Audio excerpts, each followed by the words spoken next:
Hello everyone. आज हम discuss करेंगे प्लांट ग्रोथ के बारे में। तो इसमें हम देखते हैं ग्रोथ की डेफिनेशन। इसमें ग्रोथ में साइज में इनरिवर्सिबल या अपरिवर्तनीय इंक्रीज होती है और इसको मूल्यांकन या इवेलुएट मास, लेंथ और हाइट एंड जो सरफेस एरिया और वॉल्यूम के मेजरमेंट के द्वारा किया जाता है। ग्रोथ ओनली लिविंग सेल्स तक ही सीमित होती है। For example expansion of a leaf is growth. पत्ती का फैलाव मतलब जो इसके कैरेक्टरिस्टिक्स होते हैं, तो फर्स्ट है cellular growth, second cell division. Cell division means cells का डॉटर सेल्स में डिवाइड होती है। थर्ड सेल एक्सपेंशन, एक्सपेंशन मतलब जो सेल होती है उसको उसका फैलाव होता है। एंड देन फोर है सेल्यूलर डिफरेंशिएशन। इसके बाद हम देखेंगे ग्रोथ रेट। जो ग्रोथ रेट होती है, growth rate per unit time में इंक्रीज ग्रोथ को ग्रोथ रेट कहते हैं। जो ग्रोथ रेट होती है उसे मैथमेटिकली एक्सप्रेस्ड किया जाता है। ग्रोथ रेट जनरली दो टाइप की होती है।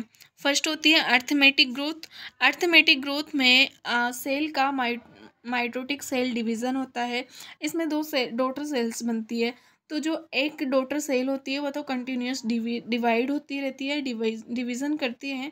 एंड जो एक डॉटर सेल होती है वह मैच्योर हो जाती है। जैसा कि आप इमेज में देख सकते हैं, दो डॉटर सेल्स बनी। दो डॉटर सेल्स में से एक सेल तो मैच्योर हो गई एंड देन जो सेकंड डॉटर सेल है, ओनली वन डॉटर सेल, वह कंटिन्यूसली डिवाइड हो रही है।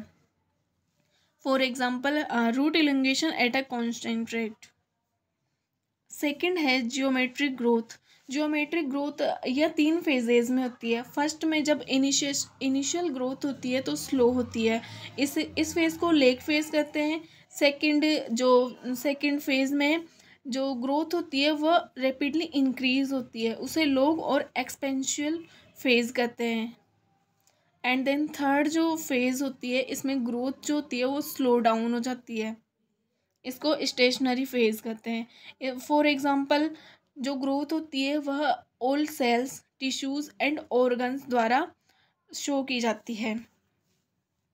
अगर हम टाइम के अगेंस्ट ग्रोथ के पैरामीटर्स को लेते हैं तो हमें एक विशिष्ट टाइप का जो सिग्मोइड या एस कर्व मिलता है, जैसा कि आप इमेज में देख सकते हैं।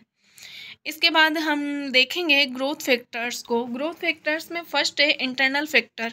इंटरनल फैक्टर में resistant to biotic and abiotic stress, respiration, partitioning of assimilate and nitrogen, capacity to store food resources, enzyme activity, direct gene effect, for example heterosis. Second है एनवायरमेंटल फैक्टर्स। एनवायरमेंटल फैक्टर्स में first है climate. Climate में हम देखेंगे light, temperature, water, photo period, gases. Second जो environmental factors का second है edaphic या सोयल फैक्टर्स। इसमें texture, structure, organic matter, CEC, pH, nutrient availability. And then इसका थर्ड है बायोलॉजिकल फैक्टर। इसमें weed, insect, disease, nematodes, soil micro organism.